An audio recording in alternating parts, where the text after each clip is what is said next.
Hi everyone. Episode के start में हम देखते हैं कि शैलिन जाओशी की स्पीच से बहुत ही इम्प्रेस हो जाती है और फिर वो गार्डन में उसका वेट कर रही होती है। तभी जाओशी यहाँ पर कॉफ़ी लेकर आता है। तभी शैलिन अचानक से इसे किस कर लेती है और जाओशी तो बहुत ही खुश हो जाता है। फिर शैलिन कहती है कि तुमने कॉन्फ्रेंस हॉल में अचानक से सबको इस बारे में बताने का सोचा ना। तो जाओशी कहता है कि हाँ, और वैसे भी जो भी मैंने बोला हूँ वो सब सच ही तो है। तो शैलिन कहती है कि मैं सोच रही हूँ कि नेक्स्ट मंथ मैं छुट्टी ले लूँ और अपनी मॉम से मिलने के लिए जाऊँ। तो जाओशी पूछता है कि तुम मुझे भी लेके चलोगी ना। तो शैलिन कहती है कि हाँ ऑफ कोर्स, मुझे लगता है कि अब हमें और टाइम नहीं वेस्ट करना चाहिए और मेरी मॉम को सारा सच बता देना चाहिए। फिर नेक्स्ट डे आ जाता है और हम देखते हैं कि प्रेसिडेंट गाओ सभी ऑनलाइन वेबसाइट पर एक आर्टिकल डाल देता है जिसमें शैलिन के बारे में गलत लिखा होता है कि वो अंशिंग हॉस्पिटल की डॉक्टर है और उसने जानबूझ के अंशिंग हॉस्पिटल के प्रेसिडेंट को अपने जाल में फंसा ली है। और हॉस्पिटल के सभी लोग ये आर्टिकल पढ़ लेते हैं। फिर जाओशी भी हॉस्पिटल आ जाता है और अपनी कार पार्क कर रहा होता है। तभी असिस्टेंट लीन जाओशी को यही आर्टिकल का मैसेज सेंड करता है और जाओशी आर्टिकल पढ़ के बहुत ही ज़्यादा शॉक हो जाता है और जल्दी से भागते हुए शैलिन के पास जाता है और उसे पूछता है कि क्या तुमने भी वो आर्टिकल पढ़ ली हो। तो शैलिनी से बताती है कि हाँ, लेकिन उसमें बहुत ही ज़्यादा ख़राब चीज़ें लिखी थी इसलिए मैंने पूरा नहीं पढ़ी। तो जाओशी कहता है कि तुम अब भी हॉस्पिटल से छुट्टी ले लो और मेरे साथ घर चलो। तो शैलिन कहती है कि तुम फिक्र मत करो, मैं एकदम ठीक हूँ और वैसे भी मुझे अपनी पेशेंट से मिलना है। और ये बोलकर शैलिन यहाँ से चली जाती है। फिर जाओशी अपने ऑफिस में होता है और वो असिस्टेंट लीन से इस बारे में डिस्कस कर रहा होता है कि ये ज़रूर इस आर्टिकल को प्रेसिडेंट गाउन ही पोस्ट करवाया होगा, लेकिन आखिर वो शैलिन के साथ ऐसा क्यों कर रहा है। अगर उससे मुझसे प्रॉब्लम है तो मुझसे आके लड़े, आखिर वो शैलिन का नाम क्यों खराब कर रहा है। तो असिस्टेंट लीन अंदाज़ा लगाता है और जाओशी को बताता है क्योंकि प्रेसिडेंट गाओ जानता होगा कि शैलिन तुम्हारी वीकनेस है, इसलिए उसने शैलिन का नाम खराब करने की कोशिश किया। ज़रूर प्रेसिडेंट गाओ ने ये भी सोचा होगा और उसने तुम्हारे ऊपर पॉइंट करके आर्टिकल इसलिए नहीं छापा क्योंकि अगर वो तुम्हारा वाला बोलेगा भी कि तुम एक प्ले बॉय हो और तुम उसके साथ चीट कर रहे हो तो लोग इस आर्टिकल में ज़्यादा इंटरेस्ट नहीं लेंगे। लेकिन अगर एक लड़की का मामला आ जाता है कि वो किसी अमीर लड़के को फंसा रही है तो लोग इस टॉपिक में ज़्यादा इंटरेस्ट लेते हैं और फिर ये आर्टिकल और भी ज़्यादा फैल जाएगा। तो जाओशी कहता है कि अच्छा, अब मैं समझा, यानी कि वो यही चाहता है कि ये आर्टिकल इधर से उधर वायरल हो जाए और फिर सभी लोग मुझसे ये कहे कि मेरी वजह से हॉस्पिटल का रेपुटेशन खराब हो रहा है, इसलिए मैं प्रेसिडेंट बनने के लायक नहीं हूँ और फिर मुझे प्रेसिडेंट की पोजीशन से हटा दिया जाएगा। तो असिस्टेंट लीन कहता है कि हाँ, ज़रूर प्रेसिडेंट गाओ यही करना चाहता है। फिर हम देखते हैं कि ऑफिस की छुट्टी हो जाती है और शैलिन जाओशी के ऑफिस में होती है। तभी जाओशी यहाँ पर उसके लिए केक लेकर आता है ताकि उसका मूड अच्छा हो जाए।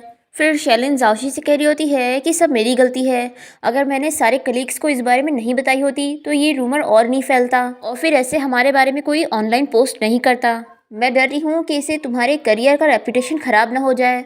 तो जाओशी कहता है कि इतनी सीरियस बात नहीं है, तुम फिक्र मत करो और वैसे भी इसमें तुम्हारी कोई गलती नहीं है।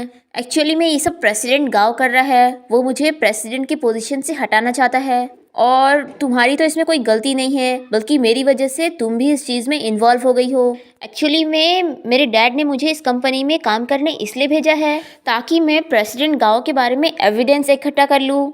एक्चुअली में ना, प्रेसिडेंट गाओ पहले मेरी डैड की कंपनी में काम करता था, लेकिन वो कुछ ना कुछ गलत करके कंपनी का पैसा लॉस करवा के अपना फ़ायदा कर रहा है, इसलिए यहाँ पर प्रेसिडेंट बन के काम करना मेरे लिए स्पेशल ही प्रेसिडेंट गाओ की वजह से है। तो शैलिन कहती है कि अच्छा, अब जाके मुझे समझ आया, मैं तो पहले सोच रही थी कि शायद मुझसे कोई नफरत करता है और वो मुझसे बदला ले रहा है ये सब पोस्ट करके, लेकिन अब जाके मुझे थोड़ा रिलैक्स फील हो रहा है क्योंकि इस सब के पीछे जो है तुम उसके खिलाफ एविडेंस कलेक्ट कर रहे हो, इसलिए इस चीज़ में मैं भी तुम्हारा साथ दूंगी और ये सारी चीज़ें सह लूंगी। मुझे उम्मीद है कि आगे चल के सब कुछ ठीक हो जाएगा। दूसरी तरफ हम देखते हैं कि लिन जाओशी के डैड से मिलने के लिए गया होता है और यहाँ हमें पता चलता है कि लिन जाओशी का असिस्टेंट तो बन के उसका काम कर रहा होता है, पर वो सारी चीज़ें उसके डैड को भी बता रहा होता है क्योंकि मेनली लिन जाओशी के डैड के लिए काम करता है, क्योंकि जाओशी के डैड जाओशी पर नज़र रखना चाहते थे कि वो प्रेसिडेंट बन के हॉस्पिटल में अच्छे से काम कर रहा है या नहीं।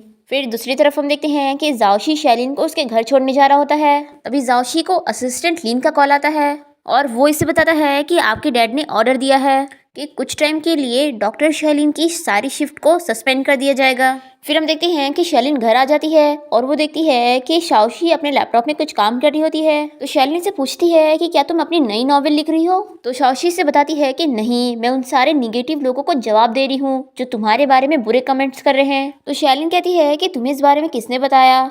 तो शाओशी कहती है कि मुझे लिन ने बताया है। बताओ तुम मुझसे इस बारे में क्यों छुपा रही थी? तो शैलिन कहती है कि मैंने सोची थी कि मैं आज घर आने के बाद तुम्हें ये इस बारे में बता दूंगी। दूसरी तरफ हम देखते हैं कि जाओशी के डैड स्ट्रीट फूड खाने गए होते हैं और यहाँ पर जाओशी भी आ जाता है और वो अपने डैड से पूछता है कि डैड, आपने शैलिन की शिफ्ट को क्यों कैंसिल करवा दिए हो? तो जाओशी के डैड उसे अच्छे से समझाते हैं कि तुमने अपनी रिलेशनशिप को पब्लिक करने से पहले ये नहीं सोचा कि प्रेसिडेंट गाओ इसका बैड यूज कर सकता है। तुम्हें पता है अब उसने जो ये रूमर्स फैला दिया है उसकी वजह से लोग क्या कह रहे हैं कि अंचिंग हॉस्पिटल के रूल्स को शैलिन चलाती है और ये सब इसलिए हो रहा है क्योंकि तुम बिना सोचे समझे कुछ भी करते जा रहे हो। तुमने सोचा ही नहीं कि प्रेसिडेंट गाओ कुछ भी ट्रिक्स यूज कर सकता है तुम्हें इस पोजीशन से हटाने के लिए, और तुमने कॉन्फ्रेंस हॉल में अपने और शैलिन की लव स्टोरी के बारे में बता दिए। और इससे क्या हुआ, बल्कि प्रेसिडेंट गाओ को तो और अच्छी न्यूज़ मिल गई और उसने तुम्हारे और शैलिन के बारे में गलत गलत रूमर्स फैला दिया है।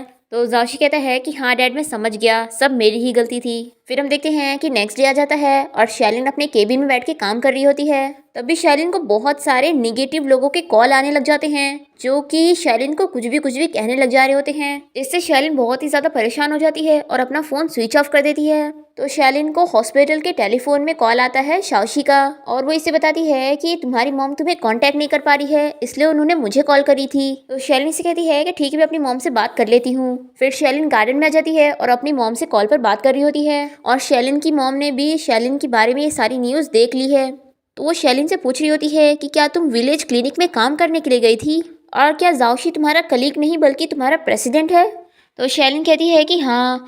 तो शैलिन की मम्मी मुझसे चिल्ला रही होती है कि तुमने इस सारी चीज़ों के बारे में मुझे क्यों नहीं बताई थी? आखिर जो न्यूज़ में बोला जा रहा है उसमें से कितनी चीज़ें सच है और कितनी चीज़ें झूठ है? तो शैलिन कहती है कि जैसा मेरे बारे में न्यूज़ में कहा जा रहा है आपको भी लग रहा है कि मैं वैसी हूँ? तो शैलिन की मॉम कहती है कि ऑफकोर्स मैं जानती हूँ कि तुम ऐसी नहीं हो, लेकिन मुझे इस बारे में सच सच बताओ कि जाओशी तुम्हें पसंद भी करता है या नहीं, क्या वो तुम्हें लेकर सच में सीरियस है? तभी हम देखते हैं कि जाओशी शैलिन से ही मिलने आ रहा होता है और वो पीछे खड़े होके सब सुनने लग जाता है और शैलिन अपनी मॉम से कह रही होती है कि मॉम आप फिक्र मत करो, जाओशी मुझे सच में पसंद करता है और मैं भी उसे सच में पसंद करती हूँ और मैं उसे इसलिए नहीं पसंद करती हूँ कि वो प्रेसिडेंट है और बहुत ही अमीर है। और मैंने और जाओशी ने सोचे हैं कि हम नेक्स्ट मंथ आपसे मिलने के लिए आएंगे और आपको सारी चीज़ें बताएंगे। और फिर वो अपनी मॉम को बाय बोलकर फ़ोन रख देती है। फिर शैलिन पीछे मुड़ती है तो वो जाओशी को देखकर शॉक हो जाती है और कहती है कि तुम यहाँ पर कब आए? तो इसी के साथ ये एपिसोड यहीं पर ही खत्म हो जाता है। तो मिलते हैं नेक्स्ट एपिसोड में।